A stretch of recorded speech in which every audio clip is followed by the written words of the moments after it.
몇 년 전부터 최 이사님부터 시작해서 그 각 멤버분들 다 한 번씩 인터뷰하고 그리고 모셨었거든요. 드디어 이제 오늘 마지막 마침표를 찍어주신 이사님. 반갑습니다. 어렵게 모셨으니까요. 오늘 12개 호응해 주시면 감사하겠습니다. 근황이 어떠세요? 어떻게 저희 지금 몇 개월 만에 뵀는데 어떻게 지내고 계시는지? 공연이 없어서 그냥 집에서 놀고 있어요. 그건 아니고요. 뭐 음악 관련 콘텐츠 제작 회사에서 계속 그 전부터 계속 일하고 있습니다. 우리 매니저인데 그 회사의 전무님이에요. 오늘 음악 체크도 많이 도와주시고 굉장히 또 열심히 많이 해주셔가지고요. 감사합니다. 일단은 저희가 종님께 좀 여쭤보고 싶은 게 많은 게 일단 음악을 시작하게 된 계기에 대해서 좀 궁금하거든요. 굉장히 오래전부터 시작했을 텐데 어떻게 시작하시게 되신 건지. 음악을 시작하게 된 계기가 어떠신지. 네.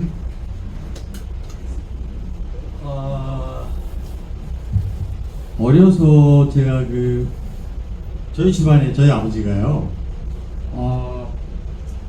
운동화 하시는 분이었어요. 그런데 이 집에 피아노가 있었거든요. 어렸을 때부터. 좀 인간식 아니 근데 참 그게 참 굉장히 못마땅했어요. 물론 이제 피아노는 어려서 집에 있으니까 자연스럽게 접하게 되었는데 이 아버지가 제일 싫어하는 게 뭐였냐면 단단한 피아노 치는 거는 그렇게 뭐 분위기가 좋았는데 집안에 제가 중학교 1학년 들어가면서부터 기타를 배우게 됐어요. 그때부터 이제 아버지하고 저하고 전쟁이 시작된 거죠. 그래서 기타를 제가 굉장히 마음이 아팠던 게 우리 아버지가 기타를 치지 말라고 반을 그냥 뚜껑방에 내버린 적이 있어요.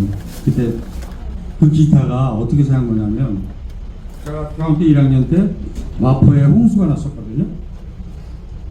근데 제가 염리동 로타리에 무슨 기타 악기점이 하나 있었는데 제가 갖고 싶었던 기타가 있었어요. 근데 그때 가격이 2,500원이었는데 되게 큰 돈이었죠. 그런데 홍수가 나가지고 거기가 물까지 찼어요.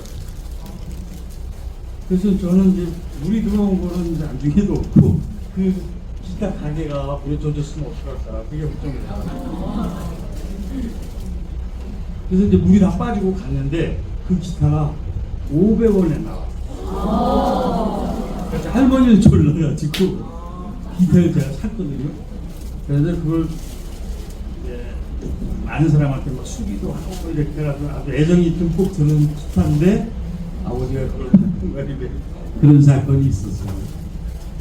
하여튼 집안의 반대로 몰래 이제 대학교까지 가서 제가 건축 전공했거든요. 근데 집에서는 건축가가 하나 나오겠지 생각했는데 사실은 아마 하게 된 거는 우리 학교 서클에서 제가 기타를 쳤었거든요. 근데 이제 그 팀이 약간 알바 형식으로 클럽들을 이제 일을 했었어요. 그런데 그때 당시에 아주 유명한 팀에서 키보드가 있는 팀이 있어요. 근데 보통 키보드가 더 없거든요. 그래서 제가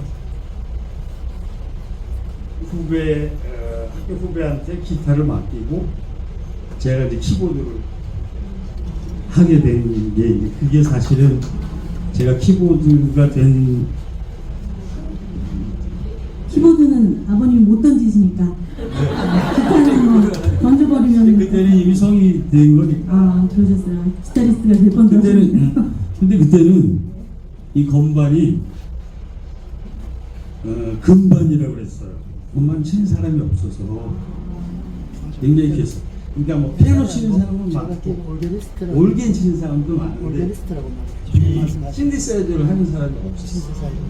그래서 이 대목에서 저희가 좀 궁금한 게요. 네. 이제 키보드 그 건반과 피아노의 차이점, 네, 좀 궁금합니다. 그거 뭐라고 딱 한마디로 정의하기는 어려운데 주법이 다른 거예요. 네. 주법이 다른 거죠. 키보드하고 피아노하고는 그러니까 시네사이저는 피아노 소리도 날 수도 있고 뭐 여러 가지 소리가 나니까요. 그 피아노 톤은 피아노 연주처럼 해야 되고 오르간 소리는 또 오르간 연주처럼 해야 되고 또 기타 다른 악기들은 그 악기에 맞는 주법이 다 다르거든요. 그래서 그 차이가 있다고 있군요. 봅니다. 네, 알겠습니다. 그러면 그 밴드 연주에서 키보드의 역할은 어떤 부분일까요? 되게 어려운 질문인데 아, 있어 보이려고 조금 많이 연구해가지고 지금. 키보드의 역할은 뭐 여러 가지가 있겠죠. 뭐 음악 형태나 뭐 음악의 어떤 그 느낌이나 이런 거에 다 따라서 그 키보드가 하는 역할은 다르지만 기본적으로 제가 이제 건축가 나오다 보니까 학교 다닐 때 실습을 나간 적이 있어요. 그런데 어디에 갔었냐면 이 타일 붙이는 사람 보조 한 적이 있었습니다. 학교 다닐 때. 근데 그 타일을 이렇게 붙이다 보면 타일과 타일 사이에 공간들이 있잖아요. 그래서 공간들을 이렇게 처리를 하기 전까지는 엉성한데 그 공간들을 싹 메꾸고 나면 그건 이제 머지 한다고 그러는데 머지를 하고 나면 되게 예뻐지거든요. 키보드는 그런 역할을 하는 거예요. 그러니까 서로 다른 악기들이 다른 주파수를 가지고 있어요. 이 소리들이 다 개성이 다르죠. 그래서 그런 것들이 만났을 때 그 가교 역할을 할 수 있는 주파수가 필요하거든요. 말하자면 기본적으로는 키보드는 그런 역할을 합니다. 네. 감동적인 말씀입니다.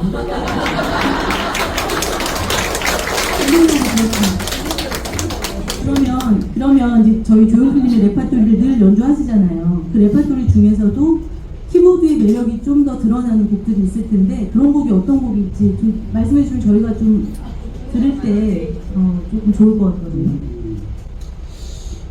뭐 어떤 곡이라고 딱 꼬집어 말할 수는 없고요. 다 애정이 있으니까요. 곡들마다. 그런데 이제 80년대에 나온 그 단발머리라는 단발머리가 그때 당시에는 80년도에는 제가 위대한 선생이 아니었으니까요. 되게 충격적으로 제가 들었어요. 그 단발머리. 왜냐면 그 인트로라든지 반주에 나오는 금반 소리들이 이런 소리가 이렇게 해도 접목이 되는구나 하는 그런 굉장히 그 충격적인 느낌이 있었거든요. 그래서 지금 생각해도 그런 리듬의 그런 소리에 그런 아렌지가 되기가 되게 어려울 거라고 생각이 들어요. 그래서 그렇게 보면 참 명곡, 키보드로 봐서는 진짜 명곡이 아닐까 그런 생각이 듭니다. 지금 80년대에는 미탄 멤버가 아니셨다고 말씀하셨는데 네. 그러면 정말 미탄에 들어오시게 된 계기는 어떻게 되신 거예요? 제가 95년도에 이제 미탄에 들어오게 됐는데요. 사실은 이 팀이 이 멤버가 93년에 결성이 됐어요. 근데 그때 멤버들이 최희선, 최태환, 이태윤, 뭐 다른 멤버도 있었지만 이 세 명이 위탄에 들어오기 전에 저하고 그 다른 밴드를 했었어요. 네. 근데 저는 거기 남아 있었고 셋은 이렇게 들어오게 됐고, 근데 그 팀이 무슨 팀이었냐면 제가 82년도부터 세션을 했었는데 녹음실을 그때 이제 그때 세션은 이제 포리듬 말고도 이제 뭐 바이올린이라든지 뭐 브라스라든지 이런 한 오케스트라들이 있는 팀이었어요. 근데 그런 팀들이 한 번씩 부르려면 되게 복잡해요. 스케줄 잡기도 어렵고. 그래서 저희가 뭘 만들었냐면 외인 구단이라고 하는 레코딩 세션 멤버 팀을 만들었어요. 그 팀이 그 팀이에요. 최희선, 최태환, 이태윤.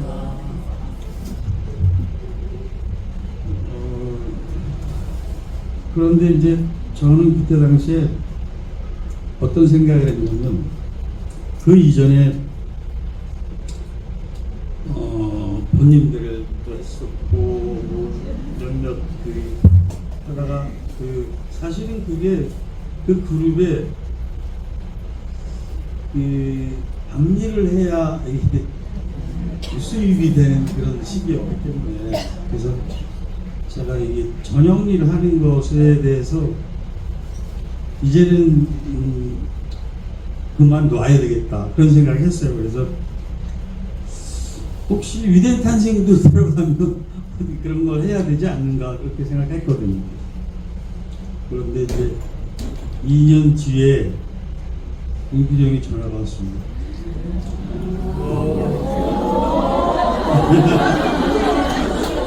그 전에 만나뵌 적이 있으셨었나요? 사전 얘기는 있었죠. 희선이가 이제 뭐 이렇게 해서 아마 전화하실 거다. 그래서 이제 만나게 돼서 들어오게 다시 팀을 하게 된 거예요. 30년.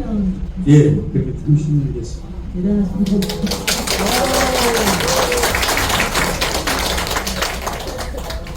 위대한 탄생 멤버로서 정말 수많은 공연을 하시잖아요.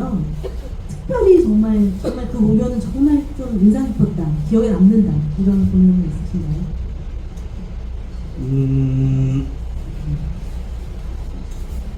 저희가 그 예술의 전당 공연 99년도 정도가 됐을 거예요. 아마 99년, 2005년 2007년까지. 그랬죠. 2005년. 그때 이제 레퍼토리 중에 한오백년이 있었는데 그때 약간 뭐 어설프지만 약간 좀 뮤지컬 형식으로 한다 그래가지고 막 그런 이제 스타일로 할 때인데 저희 제 자리하고 임기정 자리하고 굉장히 거리가 있었거든요. 한 거기서 한 저 끝에 정도 될 것 같아요. 내가 굉장히 기뻤어요.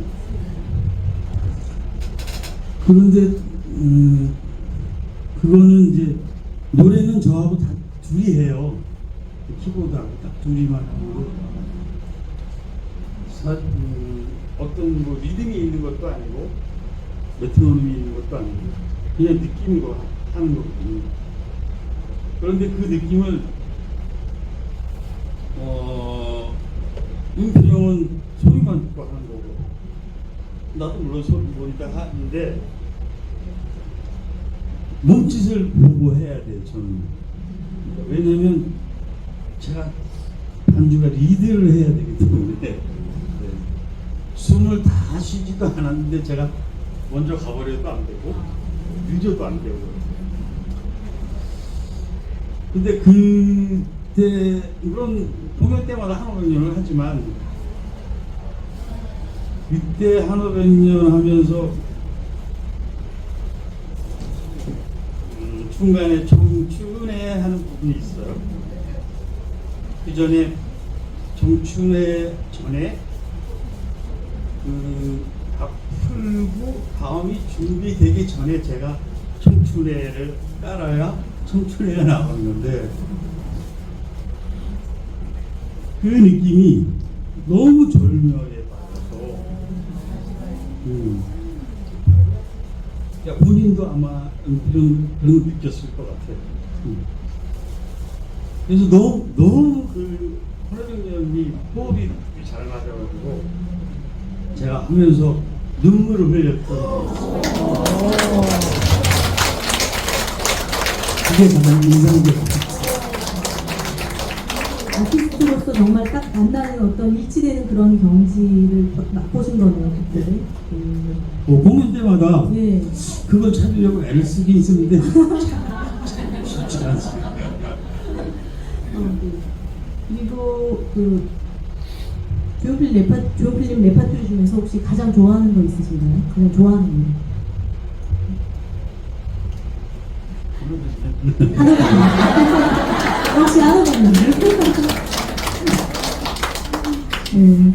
그 지금 그 공연 동안에 위탄 멤버들이 30년 넘게 지금 계속 공연을 같이 하고 계신데 공연 때 한 번도 어느 분도 늦은 적도 없고 아니면 뭐 이렇게 아파서 못 나온 적도 없고 제가 알기로는 펑크가 하나도 없었던 것도 진짜 정말 큰 기록이라고 생각이 되거든요. 어떤 뭐 해외 무슨 밴드들도 보거나 이렇게 보면은 그게 뭐 어떤 뭐 실수를 떠나서 그냥 일상에서 막 그런 사고가 있을 수도 있고 여러 가지가 있잖아요. 근데 그런 것들 없이 그냥 그렇게 된다는 것도 굉장히 어떻게 보면 기적적인 일인 것 같아요. 그건 또 어떤 비결이 있을까요? 보통은 지금 말씀하신 것처럼 30년 동안 그런 게 없다는 게 저도 신기하게 느껴지긴 하는데 한 번 이런 일이 있었어요. 그 춘천에서 무슨 공연인데 제가 리허설을 그 전에 사전에 12시라고 들어서 그 시간에 맞춰서 가야 되는데 리허설 시간이 거기 현장 사정 때문에 10시로 바뀌었다는 거예요. 근데 전 못 들었어요, 그거를. 그래서 결국은 2시간 늦었잖아요. 우리끼리 약속한 게 있습니다. 10분에 막 10만 원. 그럼 얼마예요? 그래서 제가 기록이기도 하고 제가 120만 원을 준 거예요. 그걸로 뭐예요? 그걸로? 예? 그 돈으로는 뭐예요? 우리 단체비를 쓰는 거예요. 아. 네, 우리 경조사비도 많이 아, 나가고. 그러시구나. 세상에. 근데 그 이후로 절대 늦는 사람.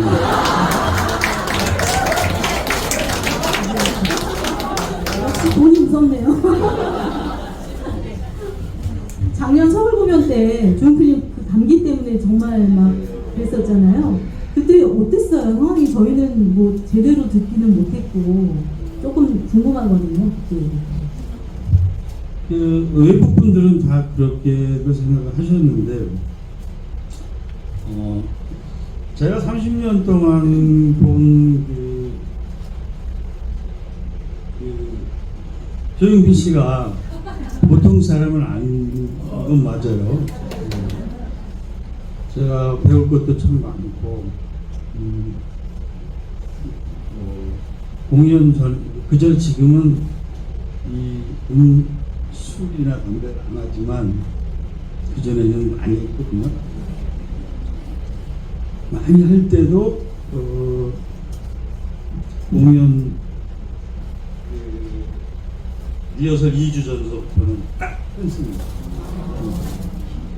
어떻게 그렇게 할 수 있는지 하여튼 그런 어떤 근성 같은 것들이 있어요. 그래서 그날 굉장히 목이 안 좋았는데도 저희는 이제 믿는 게 있었죠. 그래도 잘 해낼 거다. 네. 역시 또 그럴 때 그래서 슈퍼스타 아닙니까?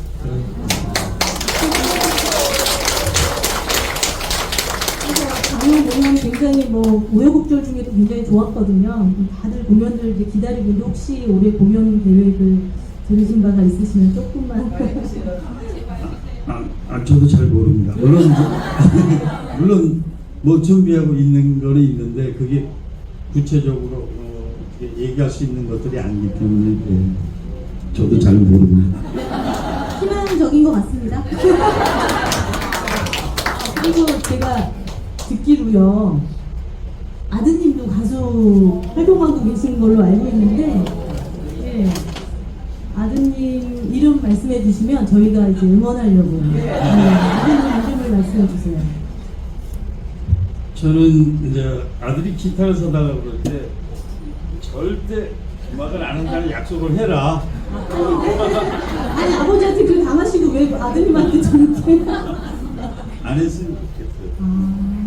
그렇게 생각해요. 왜냐면 제 아들도 나중에 그런 얘기 했어요.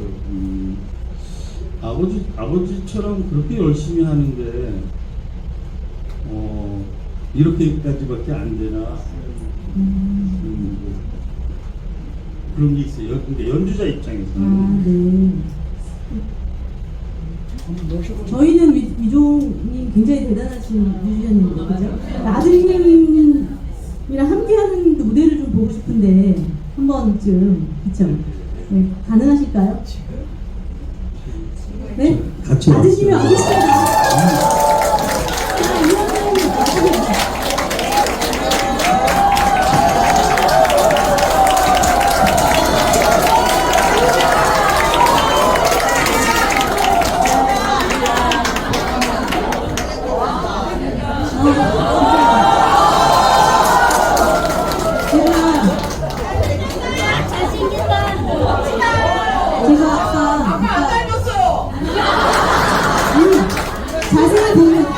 자세히 보면 닮았는데, 네, 닮았는데 제가 안 그래도 두 분 딱 오셨을 때 업그레이드가 많이 되셨네요.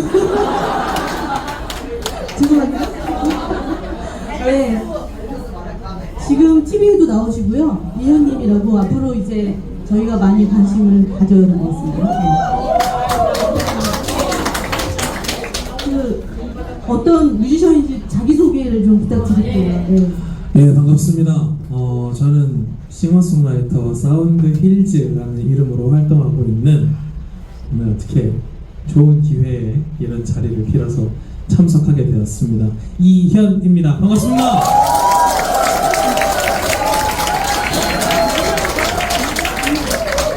그 저희 모임에서 젊은 남자 보기가 어렵잖아요.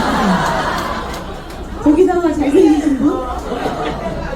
거기다가 잘생긴 분. 아니 자꾸 이제 부담이 돼서 제가 쳐다보려니까 자꾸 부담스럽네요. 제가 꼭 참고 하겠습니다. 네.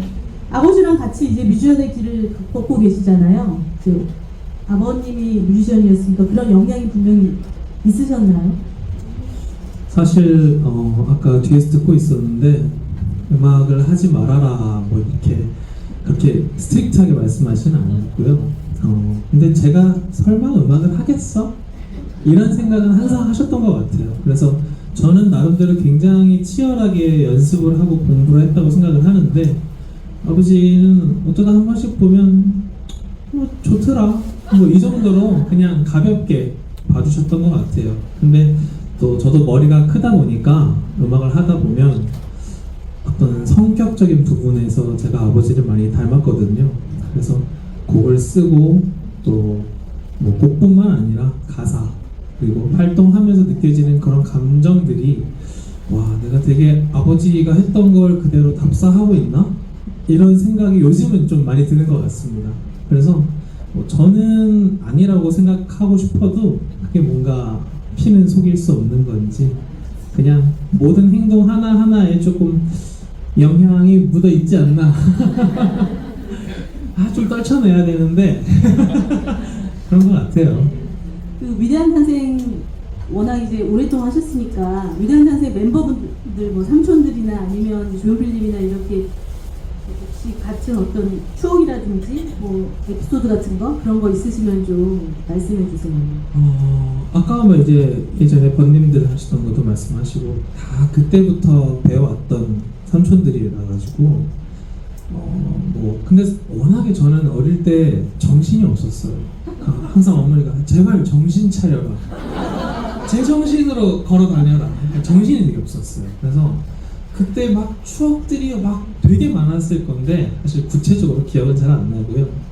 하나 정말 기억나는 거는 제가 고등학생 때 강릉에서 이제 학생 생활을 했는데 그때 이제 강릉에 조용필 투어가 있었어요. 고등학교 1학년인가 하나 그랬어요. 근데 야자를 하잖아요. 근데 이제 전날에 미리 무대를 세팅해놓고 이제 리허설을 하러 희선이 삼촌하고 이제 먼저 오셨어요. 근데 저는 야자가 끝났으니까 이제 한 밤 11시쯤 됐는데 전화 와가지고 너 어디냐? 나와라. 이래서 네? 그래서 교복을 입고 아버지가 데리러 오셔가지고 무대를 가보라는 거예요.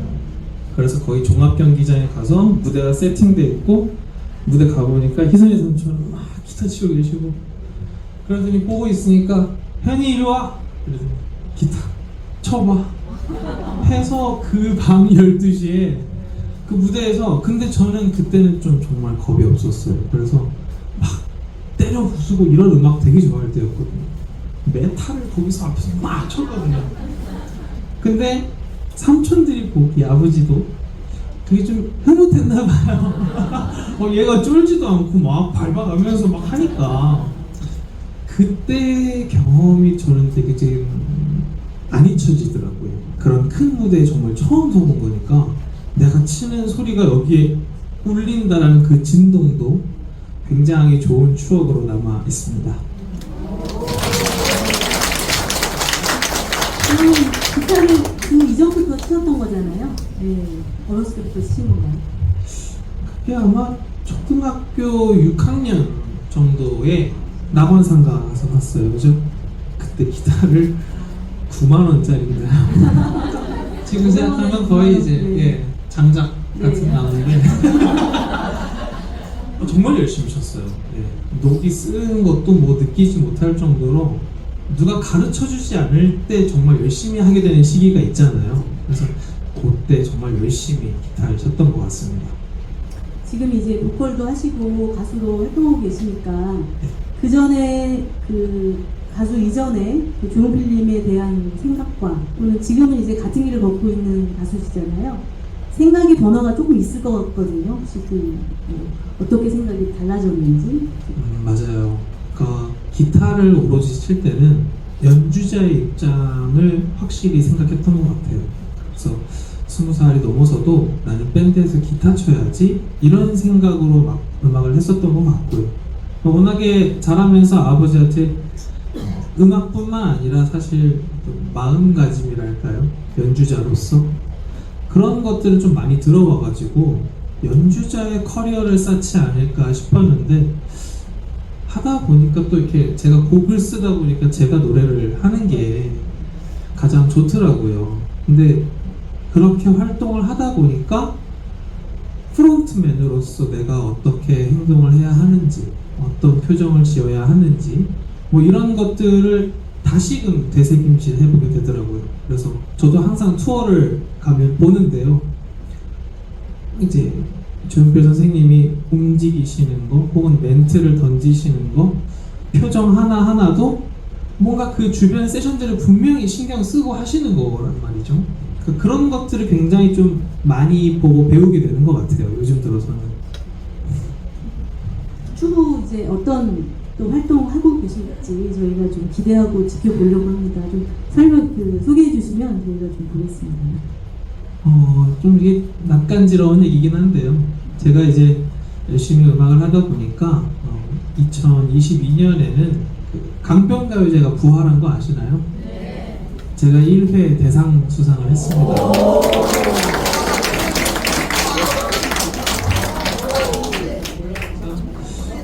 참 열심히 세상을 향해서 화살을 쏟아보면 어떤 형태로든 세상에 응답을 해주는구나 하는 그런 기쁨도 있었고요. 그리고 요즘에는 뭔가 대기실에 위대한 탄생 대기실 가면 그냥 조카가 왔구나 이거 아니고 이제 한 뮤지션으로서 삼촌들이 대우를 해주시는 걸 보면 더 열심히 하겠구나 라는 생각도 많이 들고 그래서 지금은 이제 단독 공연도 준비를 하고 있고요.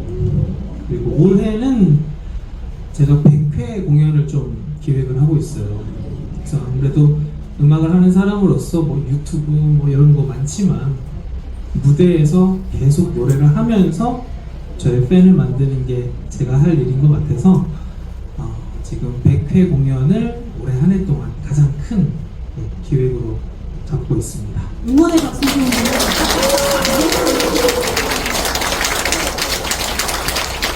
좀 오빠 노래를 들으면서 그 성장하신 분이죠. 당연히 이제 아버님 영향도 있고 그렇기 때문에 아마 크게 되실 것 같습니다. 잘 부탁드립니다. 그러면 오늘 제가 그 조용필님 우리 오빠 노래도 좀 부탁드렸어요. 그래서 오늘 레퍼토리 좀 소개해 주세요. 저는 그 한번 매체를 통해서 이젠 그랬으면 좋겠네가 딱 분리될 때가 있었어요. 근데 저는 코웃음을 쳤습니다. 아 진짜 모르네. 저거는 원래 우리한테는 굉장한 노래예요. 사실 저는 저만의 정말 애창곡이 있었거든요. 추억에도 없는 이별. 오늘 짤막하게 연습을 해봤는데 한번 편안하게 즐겨주시면 좋겠습니다. 본인 노래도 하실 거잖아요. 네, 제목도 아무래도 좀 알려주셔야 왔다 저희가. 그냥 가면 서운하니까 네, 그럼요. 제 노래 중에 그때 열대야 라는 곡이 있습니다. 네. 그 곡도 들려드릴 거고 네. 또 한 곡 더 준비했는데 네. 말해볼까 네. 더 준비했습니다. 어쿠스틱한 버전으로 한번 꾸려봤습니다.